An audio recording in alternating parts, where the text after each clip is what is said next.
હું ગોવિંદભાઈ ધોળકિયા બોલું છું। કઈ ઠગોનો નવો ખેલ। રાજકોટ એરપોર્ટ પાસે કંપની ખોલી છે। 1500 માં રજીસ્ટ્રેશન કરાવો। ડીપફેક વિડીયોનો નિવૃત્ત ડીવાયએસપીએ ભાંડા ફોડ્યો।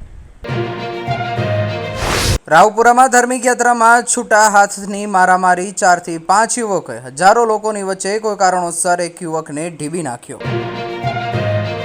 યુવાનની રેઇનકોટ અને હેલ્મેટ સાથે બોડી મળી। સુરતમાં 7 જુલાઈએ ભારે વરસાદમાં ખાડીમાં તણાયા બાદ 1 મહિને મૃતદેહ મળ્યો। 4 પુત્રોએ પિતાની છત્રછાયા ગુમાવી। રાજ્યમાં 4 સિસ્ટમ સક્રિય। 11 ઓગસ્ટે ભારે વરસાદનું યલો એલર્ટ સામાન્ય કરતાં 9% વધુ વરસાદ। સૌરાષ્ટ્રમાં 13% ઓછો વરસાદ। શહેરના 35,000 રિક્ષા ચાલકોનો વિરોધ। સીએનજીનો ભાવ 85 પહોંચતા મિનિમમ ભાડું 15 રૂપિયાથી વધારી 20 રૂપિયા કરવા માંગ। રિક્ષા ચાલકે કહ્યું 100 રૂપિયા ભાડું હોય ત્યારે રેપિડોમાં 35માં લઈ જાય।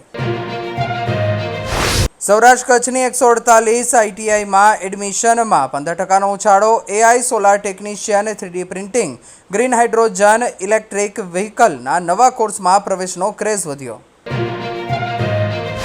મોરબીના સિરામિક ઉદ્યોગપતિ સહિત 6 શખ્સોએ ચોરને પતાવી દીધો। 4 મહિને પકડાયા। 6 દિવસના રિમાન્ડ પર। માથકના સોલાર પ્લાન્ટમાં પ્લાસ્ટિક પાઇપથી બેફામ માર મારી અધમો નિર્વસ્ત્ર ફેંકી દીધો। કાર ચાલક સાથે ઘર્ષણના વાયરલ વિડીયો મામલે પોલીસની સ્પષ્ટતા। ડ્રાઈવર કારમાં હોવા છતાં લોક માર્યાનો આક્ષેપ। પોલીસે કહ્યું રોડ પર અડચણરૂપ હોવાથી કાર્યવાહી કરવામાં આવી। કડીમાં બહેનને મેસેજ કરવા બાબતે મામલો બીચક્યો। બીબીએના વિદ્યાર્થીને 4 શખ્સોએ ઘેરીને ઢોરમાર માર્યો। કમરમાંથી છરી કાઢી જાનથી મારી નાખવાની ધમકી આપી। દાહોદમાં વિશ્વ આદિવાસી દિવસની ઉજવણીમાં બબાલ। ચેતર વસાવાના સમર્થકો આપ નેતાઓએ વાહનોથી રેલીનો રસ્તો બ્લોક કર્યો। પથ્થરમારો થતાં પોલીસે ટીયર ગેસના સેલ છોડ્યા।